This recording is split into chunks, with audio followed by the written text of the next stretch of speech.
Hey folks, welcome back. Not going to be any bait and switch this week. We are going to be starting out in Dawson City, which is in Canada. However, we immediately took the ferry across the river onto the top of the World Highway uh, through to Chicken, Alaska. We did not visit Eagle. This kind of becomes a theme with our Alaska selected destinations. There's a few places I really would have liked to have visited that we didn't visit. Not really sure at this junction why we didn't visit them, but we didn't. So, moving on, in this video, I'll be showing you what we saw in Chicken, Alaska, as well as stopping in Tok and then heading up to Delta Junction, where we camped for the night at a state campground. Google does not provide a good winter road directions, so I had to make my own map with Google Maps. So you'll see here the map for Top of the World. I believe it's also called the Taylor Highway. And in this map, we just kind of start out in Dawson City and end up in Delta Junction. So, of course, we started out the day's journey with one of our favorite forms of transportation, which was the ferry across the Yukon River just outside of Dawson City. As you can see, we're having a great time. It's very enjoyable. Uh, they run regular service every day. You don't really, you can park and just kind of wait for the ferry. It doesn't cost any money, just like the Peel and the Mackenzie River. Um, I'm sure if the boat broke down, like happened on the Peel or the Mackenzie, that it would cause a snafu with traffic requiring a 14-hour drive instead of just maybe a one-day drive all the way to Delta Junction.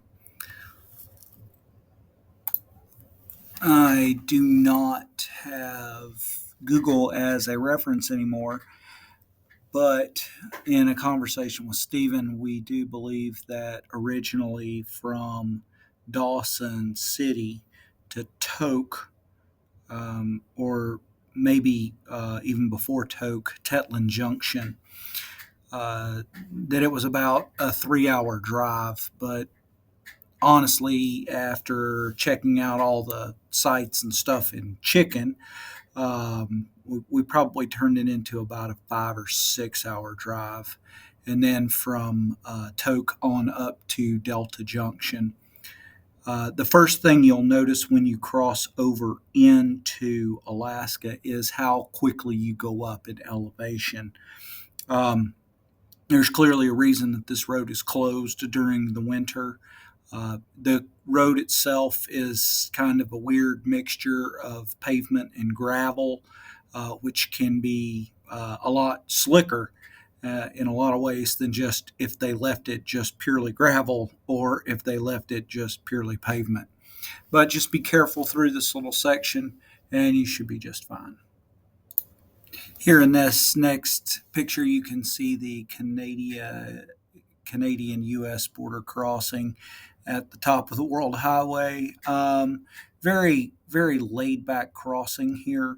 It is important to note that about 5 miles on the other side of this crossing, there is a small convenience store located in the middle of nowhere. The lady that works it said that the area was called 9 Mile. She set up a convenience store and kind of campground there to take care of some of the gold miners. But she has noticed that when there is a backup or people get denied access into Canada, they can turn around and come back to her store, and she has kind of a place for them to camp, and she's slowly upgrading it into a campground and potentially going to have some cabins in the future. I did not take any pictures of this, but it is definitely there. And of course, one of the two main events on the top of the World Highway is Chicken, Alaska. I forgot to mention, as we were talking about the lady that has the convenience store on 9 Mile, there is no gas available there. Your first opportunity for gas that we ran into was here in Chicken. It's kind of a gas station slash knickknack store slash RV park. There were people who were clearly pulling in their RVs. It had full amenities. You could use the bathroom. They had all kinds of chicken paraphernalia at this little knickknack store. And of course, it is an active gas station with inflated gas prices.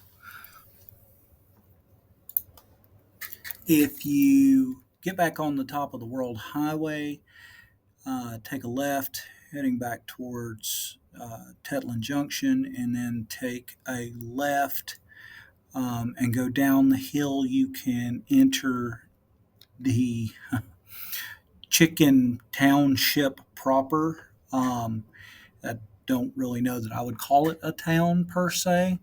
It's a row of businesses that are all linked by a door. They offer in this area, there's of course plenty of parking, but they offer free camping to nice people. We kind of giggled a little bit about that sign. It just said free camping. It's tent camping to quote unquote nice people.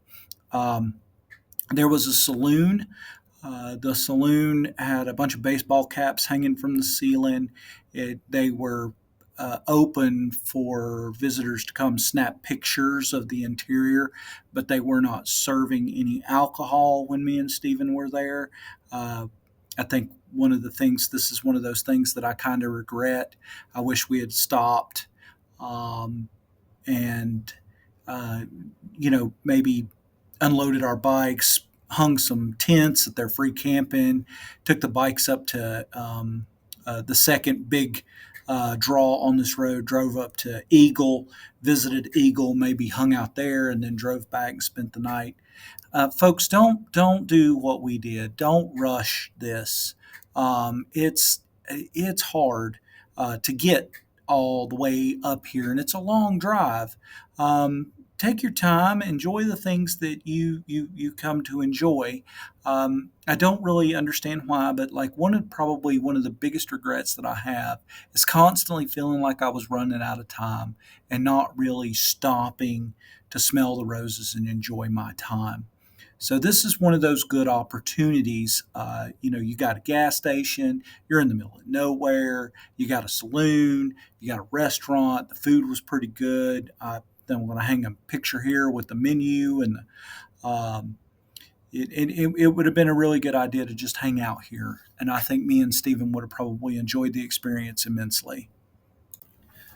So now that I have regaled you with my regret over not staying in Chicken, Alaska, it is important to talk about the appointment I had set up for myself in Tok, Alaska.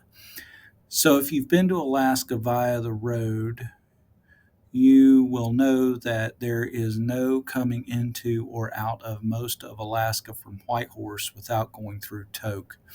This is probably why Wolf Hawk Gun Shipping has their business here. So you already know from some of my prior videos that I took a single shot break action CVA rifle with me in the trunk of my motorcycle. It basically sat in the trunk the whole time and collected rust. So let's discuss the next useless and expensive decision that I made. As of the writing of this video, it is illegal to transport a pistol into or through Canada. However, I have a concealed carry permit in my home state that is valid in the state of Alaska.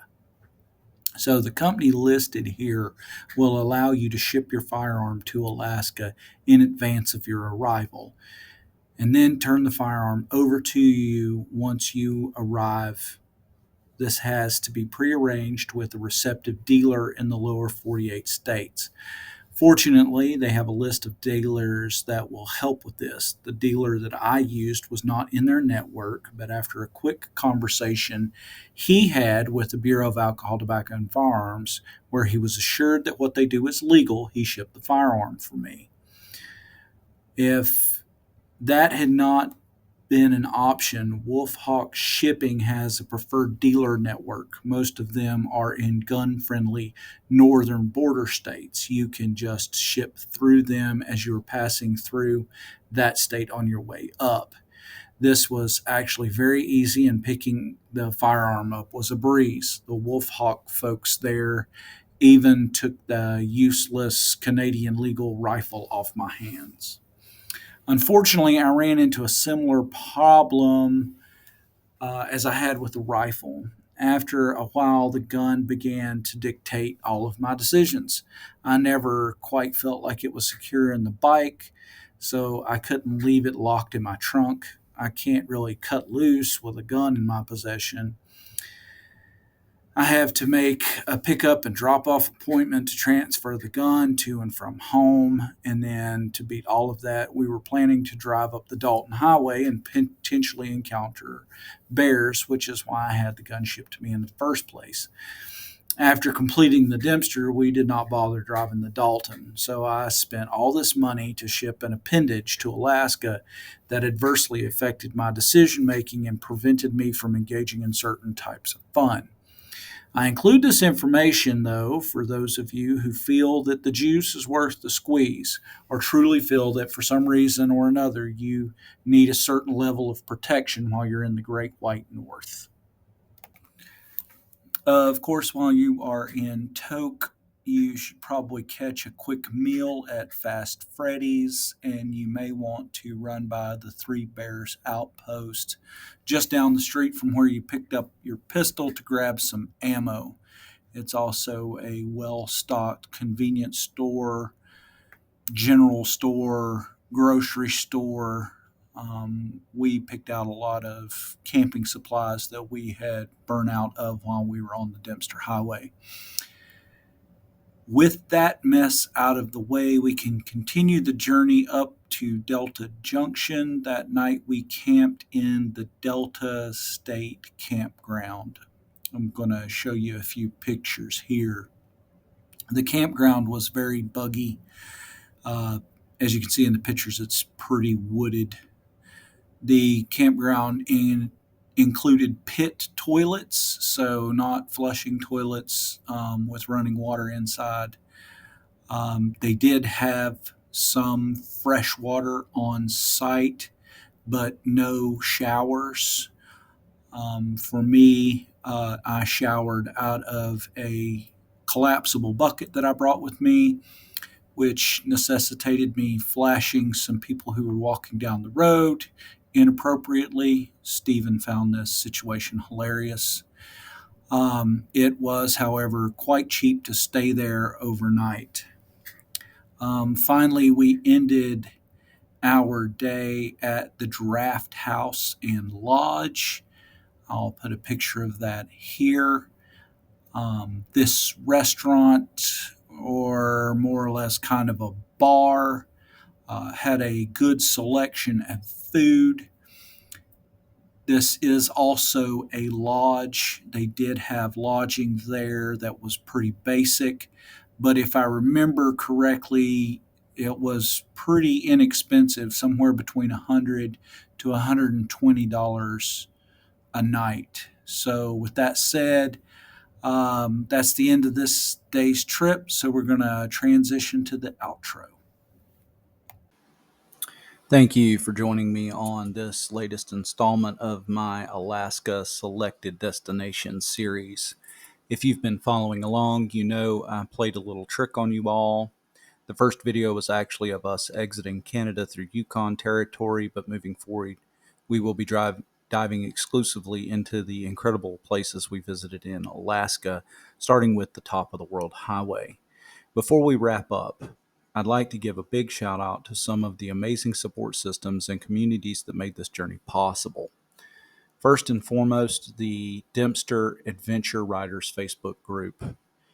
If you're not familiar with this group, I highly recommend checking them out. It's run by a great guy named Sean, who's based near Whitehorse. Sean and the group are an invaluable resource for anyone planning an adventure like this. They provide everything from weather updates to info on local repair shops, vehicle storage, and more. Plus, they can connect you with local businesses that will truly benefit from your tourist dollars. Honestly, I wouldn't tackle a trip like this without first chatting with them. Next, a huge thank you to Yukon Motorcycle Park. If you're riding through the area, this place is a must visit. Conveniently located just off the Alcan Highway near Whitehorse, they've got an on site restaurant, alcohol sales, heated hard roof tents with comfy beds, and even a fully equipped garage. Right next door is an RV park that goes above and beyond, letting motorcyclists use their power washer, laundry facilities, and general store. We stopped there both on our way to Tuk to Yuk Tuk and on the way back, and I can't recommend them enough. Again, this is not a paid endorsement, just honest appreciation of how much they helped us out. Of course, don't forget to check out my Facebook page, Lost in the Bush. We've got an exciting Smoky Mountain 500 ride coming up in April, and I would love for you to join us. I also post all my YouTube videos there, along with GPX files for the local Asheville area. Last, if you're looking for more details about this adventure, check out my book. It's available on Kindle, and it's a quick 48-page read. If you have Kindle Unlimited, you can read it for free. Thanks for watching. Don't forget to like, subscribe, and hit that notification bell so you don't miss the next video as we dive into our Alaska destinations. Safe travels, and I'll see you on the road.